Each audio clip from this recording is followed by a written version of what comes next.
Welcome to student dictation. Dictation 5 second में शुरू होगा। स्टार्ट।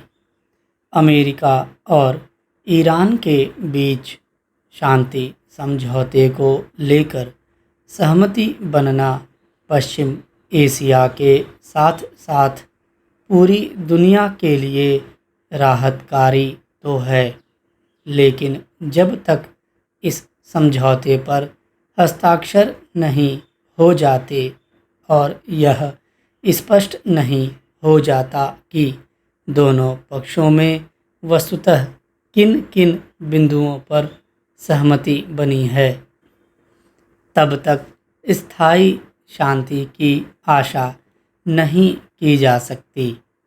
समझौते के बिंदुओं को लेकर ईरानी मीडिया जो दावे कर रहा है वे अमेरिकी राष्ट्रपति के दावों से मेल नहीं खाते। ट्रंप कह रहे हैं कि होर्मुज समुद्री मार्ग जल्द खुल जाएगा और ईरान को वहां से निकलने वाले जहाज़ों से टैक्स वसूलने का अधिकार नहीं होगा, लेकिन ईरान कह रहा है कि यह समुद्री मार्ग उसकी व्यवस्थाओं के तहत खुलेगा। एक तो इसका आशय स्पष्ट होना आवश्यक है और दूसरे, करीब 100 दिन पहले अमेरिका के साथ मिलकर ईरान पर हमले करने वाले इजरायल का संतुष्ट होना भी। यह ध्यान रहे कि इजरायल कह रहा है कि वह लेबनान के उन क्षेत्रों से पीछे नहीं हटेगा जो उसने अपने अधिकार में ले लिए हैं। उसने यह भी चेतावनी दी है कि यदि लेबनान की धरती से उस पर हमला हुआ तो ईरान समर्थित हिजबुल्लाह को वह हर हाल में निशाना बनाएगा। ईरान की ओर से भी यह रेखांकित किया जा रहा है कि अंतिम वार्ता तब तक शुरू नहीं होगी जब तक उसकी फ्रीज संपत्तियों का कम से कम आधा हिस्सा जारी नहीं कर दिया जाता और उसके तेल पर लगे प्रतिबंध निलंबित नहीं कर दिए जाते। ऐसे में आगामी शुक्रवार तक प्रतीक्षा करनी होगी जब जिनेवा में इस समझौते पर हस्ताक्षर होंगे।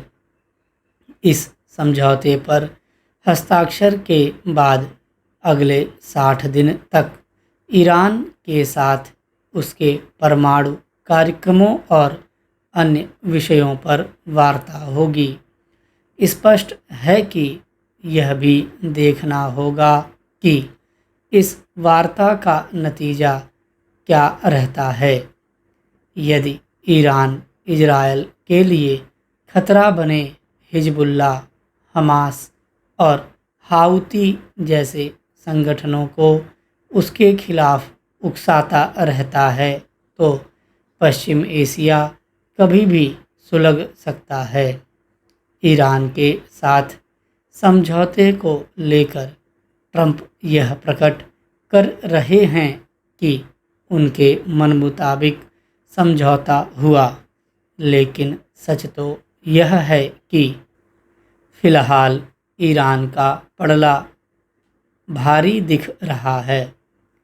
इसके लिए वह अधिक जिम्मेदार हैं।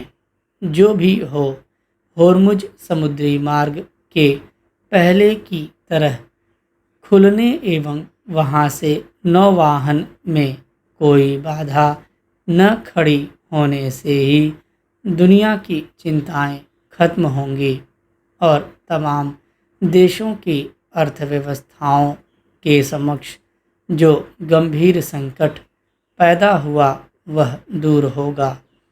इसमें भी समय लगेगा क्योंकि होर्मुज से बारूदी सुरंगों को हटाने का काम होगा। एक तथ्य यह भी है कि ईरान ने खाड़ी के देशों में तेल और गैस संयंत्रों पर जो हमले किए उनके चलते वे क्षतिग्रस्त हो गए हैं और उनका उत्पादन प्रभावित हुआ है। दिल्ली में आग लगने की घटनाएं बढ़ना चिंता की बात है। हौजरानी अग्निकांड के बाद तुगलकाबाद और कालकाजी सहित राजधानी में आग लगने की कई घटनाएं हो चुकी हैं। रविवार रात सागरपुर स्थित एक अस्पताल में भी आग लग गई। लोगों की सूझबूझ और तत्परता के कारण अस्पताल में भर्ती मरीजों, उनके तीमारदारों और अन्य लोगों को सुरक्षित बचा लिया गया। इससे पहले भी दिल्ली के कई अस्पतालों में आग लगने की घटनाएं हो चुकी हैं। 2 वर्ष पूर्व विवेक विहार के एक नर्सिंग होम में आग लगने से 7 नवजात शिशुओं की मौत हो गई थी। उस नर्सिंग होम का लाइसेंस समाप्त हो चुका था और अग्निशमन विभाग से अनापत्ति प्रमाण पत्र भी नहीं लिया गया था। सागरपुर स्थित अस्पताल के पास भी अग्निशमन विभाग का अनापत्ति प्रमाण पत्र नहीं था। इससे स्पष्ट है कि कई अस्पतालों में अग्नि सुरक्षा नियमों का खुलेआम उल्लंघन किया जा रहा है।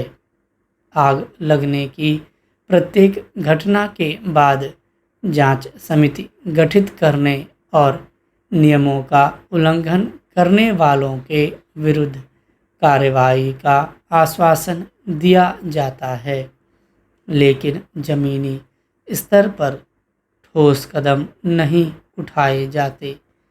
आग लगने के मामलों में लापरवाही बरतने वाले अधिकारियों और अस्पताल संचालकों के विरुद्ध कठोर कार्रवाई की जानी चाहिए।